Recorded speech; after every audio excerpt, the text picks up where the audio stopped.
Hi everyone. Today we're going to take a look at a new device from OSEE called the GoStream deck. And basically what it is, an HDMI switch box, an audio video mixer, kind of all built into one.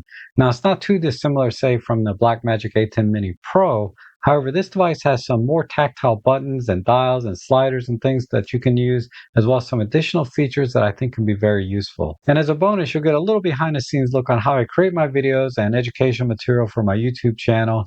But I do need to disclose that they did send this device out to me for free, but no money has changed hands. They're not seeing this video before I publish it. And as always, I'll give you my honest opinion. So with that said, let's get started. So welcome to my humble studio here where I put together all of my videos and education material for other places and my YouTube channel.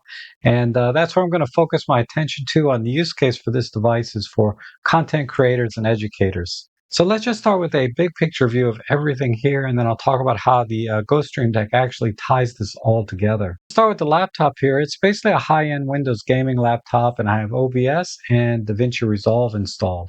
And OBS, of course, I use for the live streaming, but I also use it to record all of the content coming in from these cameras onto the computer. And then once they're all recorded, I bring them into DaVinci Resolve that you see here. That's my video editor. Kind of cut up and edit everything and add music or pictures, things like that. And then I have these two monitors attached. It just spreads everything out and makes the workflow a lot easier. And then let's talk about the cameras. I have camera number one over here. This is my main. This is my headshot camera. You guys have probably seen this a lot before in the past. I'll switch to it now. And of course, this probably looks very familiar, right? Thank you for watching. Hope to see you again soon. And then camera number two is over here. This is my top-down camera. This is where I do the settings on the cameras, or walking through the menus, or maybe doing product shots, things like that. I use camera number two here, and that's what this looks like. Again, of course, you guys have probably seen this many times as well, right? And then I have camera number three, which is the behind-the-scenes camera here. And this is something I haven't used enough. I should probably use this more in my live streams just to add a little bit more variety to the camera angles during the live streams, make it more interesting, etc. But that's camera number three.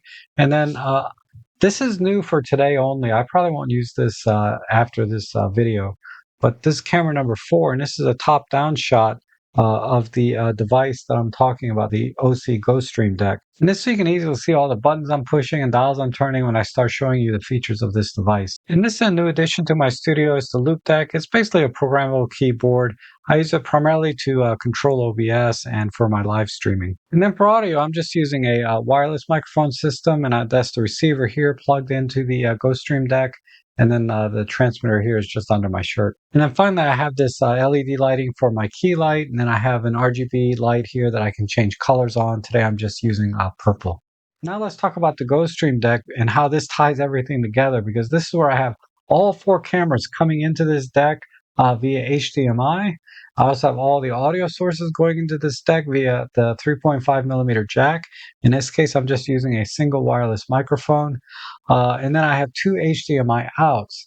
I have one HDMI out going to this little monitor here, and the HDMI out is displaying the multi-view, which shows me what all four cameras are doing, in addition to all the audio levels, and as well as any graphics and media that I might have loaded into an SD card on here. And I'll talk about this a little bit later.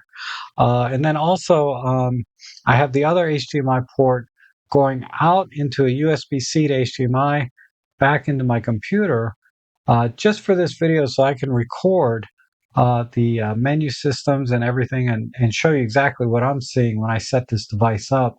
But normally you could use that second HDMI port to go out to, say, maybe an 85-inch monitor or television.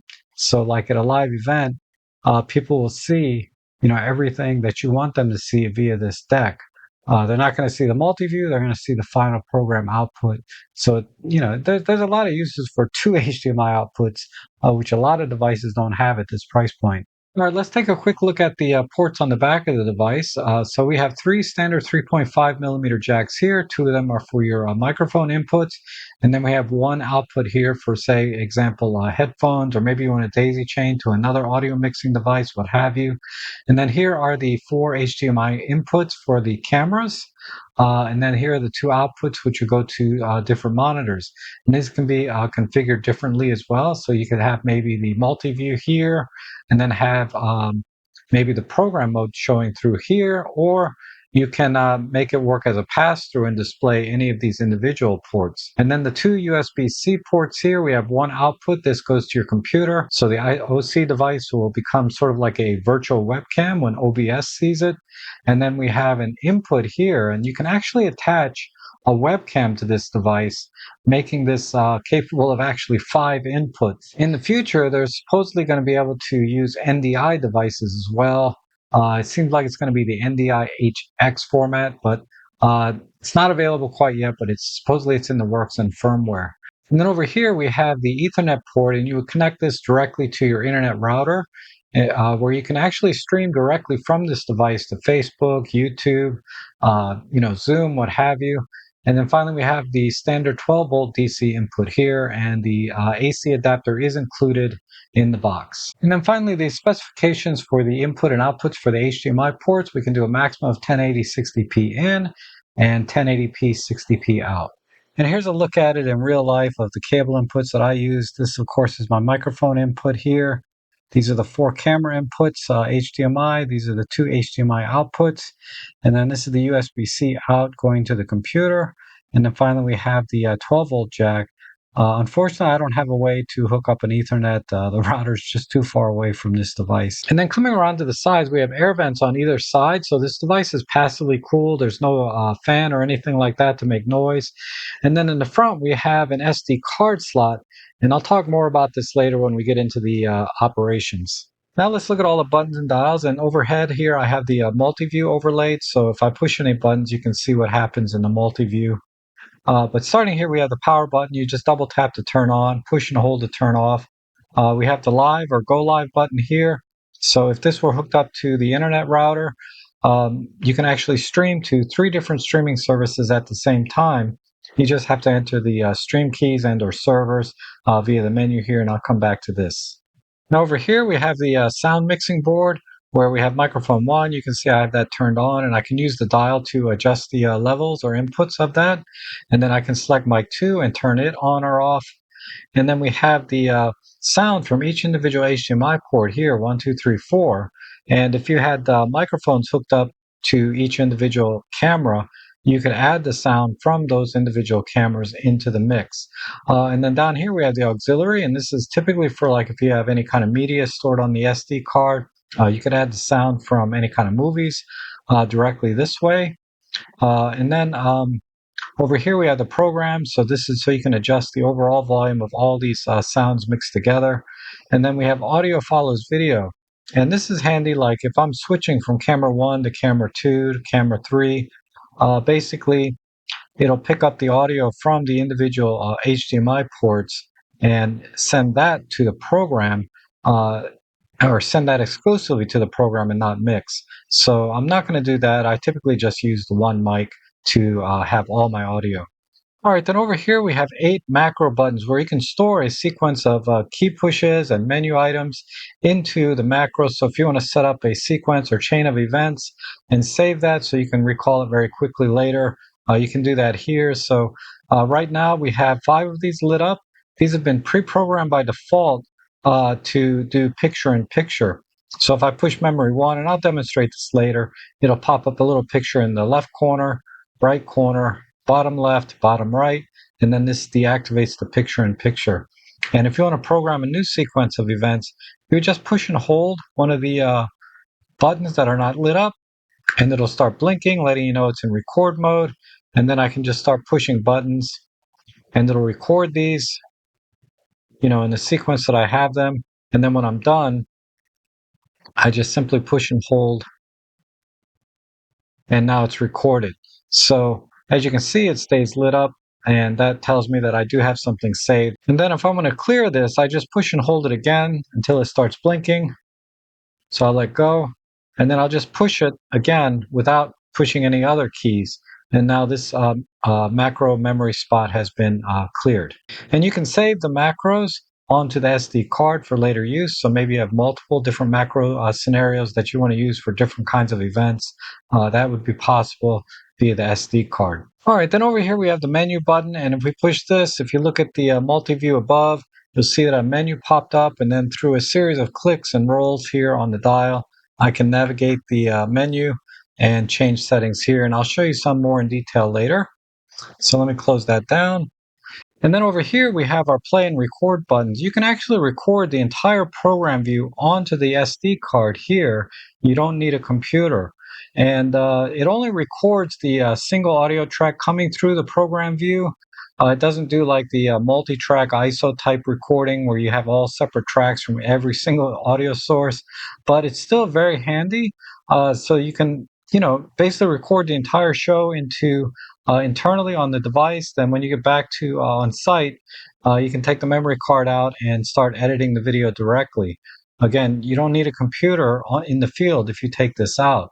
And then the play button, of course, it'll actually play any pre-recorded pre-recorded things that you've done with this device, or you can add your own movies onto the card that you want to play back maybe to an audience.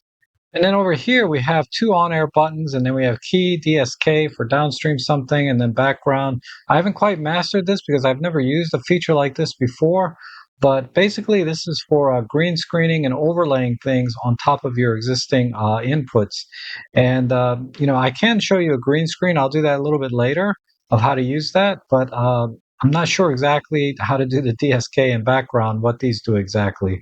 And then down here is all of the switching for the audio from the different sources, including any stills you might have saved, and I'll talk about that a little bit later. But we have two rows here. This is the program. This is what's actually going to be live and coming out through the USB into your computer potentially, or being recorded into the SD card. Down here, you can preview the next video that you want to switch to, or the next camera you want to switch to. So, for example, right now we're on camera 4, which is displaying this device itself.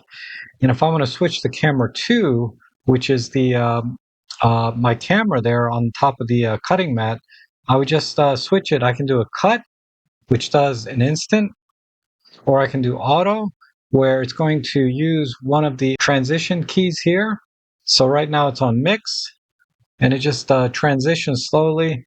And I'll show you the dip where it just dips to a color first, then comes back. And then I'll show you the wipe, where it just kind of wipes left to right. And then if you want to preview what the transition is going to look like, you can do that. And if you look at the multi-view window up there, I can preview what the wipe is going to look like before I actually do it. So I'll turn that off, and I'll just put it back to mix. That's kind of my favorite one there. The other option you have is with the T-bar. So I can just kind of mix it this way manually at any speed that I want. If I want to do it halfway and then continue, or if I want to do a wipe, I can just kind of wipe just halfway in and then continue. And then, of course, the dip. So this gives you a little bit more control over the transitions between the different cameras. So as you can see, you can do a lot of things directly from the keyboard without ever having to go in the menu. And I'm pretty much using the default settings that came. So it's just straight out of the box. It's ready to start using to create content. So let me just do a quick demo of what you can do when you have multiple cameras set up and plugged into this, and how I use it to create my educational content. All right, so what you're looking at now is multi-view output from the OSEE deck into my monitor. And this is what I look at normally when I'm doing or creating my content. So what I would normally do is I want to start with my headshot. So I'm going to choose camera number 1. Just preview it first and make sure everything is framed properly and that the lighting looks good. And then I'll also look in the bottom right corner at the audio levels to make sure that audio is coming in. And if everything looks good, then I'll go ahead and go into push the auto button, and then this will transition to camera number 1, so I can start my intro and what I'm going to be showing you. And then when I'm ready, or when I'm done with that, I can transition over to camera number 2. So I'm going to preview camera number 2, and I'm just going to make sure everything's lined up and straight here before I start. And then once I'm ready, I'll just go ahead and I'll just use the T-bar this time and transition over. And this is where I will start to, turn the camera on and show you different settings. And then when I'm done, I can transition back to camera number 1 and, kind of review what we just did. Also, if I wanted to do the picture-in-picture where you can see me talking at the same time as I'm displaying something, if you remember, the memory keys up here are programmed by default to be picture-in-picture. So let me go ahead and just preview what that would look like. So if I want to be in the top left corner, if you're looking in the preview window over here, you can see I have my headshot there, or it's pre-programmed to go to number 2, number 3, number 4. So let's just do top left corner and then transition over. And now, while I'm demonstrating what's the settings and stuff on the camera, you have the headshot of me talking, and I can go into the menu and enlarge or shrink the picture-in-picture window if I wanted to, but I'm pretty good with, I like the default setting. It seems just fine, just enough so it doesn't cover everything up, and not so small you can't see what's going on, right? All right, now while we're in the multi-view window, let me show you a couple of other things. So I'm going to turn off the picture-in-picture first. And if you look at the bottom of the multi-view window or just below me here, you'll see 4 boxes which represent cameras 1, 2, 3, and 4, or the 4 HDMI inputs. And then below that, you actually have UVC, still 1, still 2, and then the audio meters. The UVC is basically the video content that's on your SD card. Whether you recorded it in the device itself or you added the movies directly onto the SD card. And then still 1 and still 2, you can store, as many pictures as you want onto the SD card, but then you go into the menu and you select the ones that you want to have ready at the touch of a button on the keyboard. So, for example, if I just wanted to display the 2 cameras, still number 1, I can just preview it first to make sure it looks good. So we're looking at the preview window now, just above my head here, and then I want to transition that automatically into the program mode. And this is what actually will get recorded or output to the computer. Um, and then I can choose still number 2. Let me preview that. That looks pretty good. So then I'll just transition that over. And then if I want to play the movie instead, like let's say I'm doing a live stream and I just want to play a movie before I start the live stream, I do that time to time. What I can do is select the auxiliary and the movie's there, and then all I have to do is let's see, push play and then transition over to the movie. And I just used the T-bar that time. What I want to do now is go into the menu and give you an overview of the different settings that you have there, and then I'll do a couple of specific things like the chroma key, and then also how to add a USB webcam so you actually have 5 video sources that you can control through this device. All right, to go into the menu, you just push this button here, then you can navigate rotating and clicking this dial here, and you can see that the menu is popped up and overlaid on the bottom right. And I'm just going to go into a couple of these, but like Super Source is interesting. I have this enabled, and it's going to pick up HDMI port 1 and HDMI port 2, and then as a background, it's going to use still number 2, as you can see in the multi-view. So to activate this, what I do is I just push the black button here, like that, and then you can see I have HDMI 1 and HDMI 2, which is my camera, and then the background I have still number 2 in the background. And then let's go into key type, and I'm going to set this to chroma key because I want to show you how to do a green screen, so I'll come back to this. And then the chroma key, there's a bunch of stuff here where you can what background do you want? I'll use still number 2, and then you can mask and make adjustments here and resize. I'm not going to go into all of that, but there's so many options there. Picture in picture. Again, this is for like resizing and moving things around. The macros they set up here are perfectly fine for me, but if you want to mess with that, you can. There's a bunch of transitions here that you can choose from, and settings. It's very, very customizable. And then DSK, again, I'm not that familiar with how to use this, so I'm going to leave this alone. Then the audio mixer. If you want to go in here and set everything with a little more precision in terms of, how much gain and balance and fade, and there's even audio syncing delay if you need that, you can do that. I find it easier just to use the mixing board here on top and just adjust it manually. And I put my headphones on and I just listen and make sure the sound looks right. And then I also look at the level meters, going up and down. I don't really need to go in the menu for that. The still generator is where you set up what JPEGs do you want as stills ready to go. And, the still buttons are right here. Here's 1 and 2. So you can have 2 coming in at a time. But no more. But you can have an unlimited number of stills on your SD card, but you set them here. Which 2 do you want?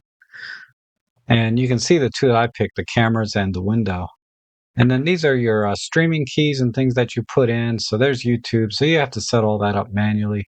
And then you can save those settings to your SD card if you want and bring them back later. And then in here, there's a bunch of stuff in here. So I can rename the sources. I can set up what the audio meters that I want to show. And then the multi-view layout, I changed this so that the program is on the right side. I'm just used to that. Market, this actually should say marker. So it's a little bit of a typo, but this just brings up grid lines. And let's see, mic input. Okay, in the mic input, let me go back there. In the mic input, you can set this up for mic so it amplifies the signal slightly. You have mic plus power, so if you're using a condenser mic, it'll provide power to that. I'm using wireless mics, so they have their own batteries, but some microphones need a little bit of power. It's not the 48-volt phantom power for like an XLR, it's just condenser mic stuff. Or you can set the input jacks to be line level where it doesn't amplify anything. My audio probably dropped right there, right? So sorry about that, but you get the idea there. And then the record file, this is where you can rename the chord file. So you just kind of scroll around like this, and there's a bunch of different things you can rename. But you get there eventually. It's kind of very old school, right? Without a keyboard, you just roll around. But and then here you set your color inputs. I set mine to 422 full, but I recommend you probably just do auto to start out with. And then once you're more familiar with your gear, you can set those to whatever they need to be. Out format, I have to 1080p 30. That's what's going to be recorded to the SD card, and also what gets output through the USB port to OBS. And again, I set the colors to the same color space as my inputs. And then the output source, this is for the 2 HDMI cables that go out. Normally, you would set one, say, to program view, and that would go to, say, a giant monitor for the audience to watch. And then the other one, you would just leave on multi-view. But to make this video, I have them both set to multi-view so I can show you how to, the menu and everything I'm showing you now. Quality, you can set to high, medium, or low. And this is, again, what gets recorded onto the SD card. So high is about 30 megabits per second, and medium runs around 9 megabits, and then low is about 3 megabits per second, just for reference. I always record in high. I mean, with a 256 card in the device, you'll get, 10, 20 hours of recording if you want. I think even at high. Network, that's if you use the Ethernet cable, and it's going to automatically connect if you have DHCP, so not much to do there. And then we have the panel brightness. So if you're working outdoors, you can make the key brighter, as you can see here. For indoor use, I just keep it dim as possible so I'm not blinded. And then we have language and reset. So if you reset the device back to factory defaults, because if you made a lot of changes and then something's not working right, you can just reset everything and start over. And then this is where you format the SD card, and it will automatically create some subfolders for your macros, your videos, your stills. So again, I formatted up to 256 gig in here. You can probably format a 512 if you can do 256, but I don't have a 512. The last thing I want to show you, let me see if it's in here. Yeah, source selection.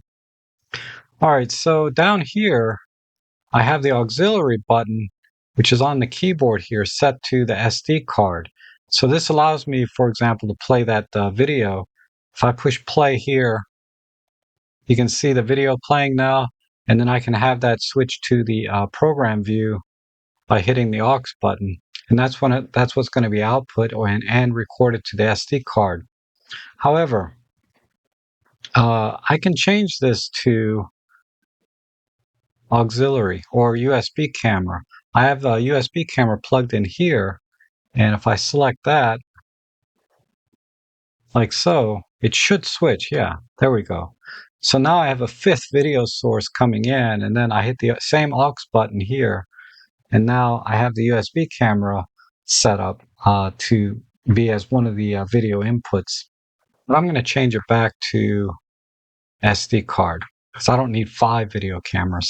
All right, so it took me a few minutes to set up the green screen. So let me show you how I did that. So basically what you see here is the source is input number 3. And if you look in, down below at the preview, you can see input number 3 is a camera pointing at that green screen. And it's a fold-out one, so it doesn't cover the entire space, right? So in that situation, I go to the next item and I enable masking. And this is where, I dialed in to cut out that piece over there. And then I did that for the top, bottom, and sides, and a little bit on the bottom. And then I don't need to resize it, but I think that looks okay. And then for the control, what I did is you enable this, and then if you look in the preview window, you might be able to see like a little tiny square. And what you do is you move that square around to whatever color you want to be the chroma key. So I'll just set it to that. And then down here, let me go ahead and disable that now that I've done that. Down here, I just set the foreground and background until it kind of balances right. So that's pretty close right there. Let's go to 100%. Yeah. And then, of course, the background and foreground. So you mess with these dials until it looks just right. And then the edges, see what that does. Oh, that's just for the edges right around me. So 50% is a good number. And that's all I did for the chroma key. So let me go sit over there for camera 3. All right, so now I'm sitting in the chair, and this is what the green screen looks like. I had to increase the lighting in here quite a bit to make everything look as clean as possible. And that's why personally I stopped doing green screening, because it was just so much trouble to get the lighting right, to get the green screen ironed out and flat. It's a lot of extra work. I guess once you have it set up, it's okay. But I had to set up and tear down every other week, and it was just too much hassle. So I stopped doing green screens. I've been using this device daily for the last 2 months now, and I think I can kind of summarize the pros and cons of this device, and then also I'll share with you some of the issues that have come up that have, for the most part, been resolved, but I think you need to know. So one of the biggest pros of this device is all of the features you get at this price point. Right now it's $295, and it's priced basically the same as the Blackmagic A10 Mini Pro. And yet with this device, you get 2 HDMI output ports, you get the couple of physical dials and a T-bar, and you also get the ability to record and save things onto the SD card. Your macro functions, images, video. It's a whole production unit kind of all packed into one.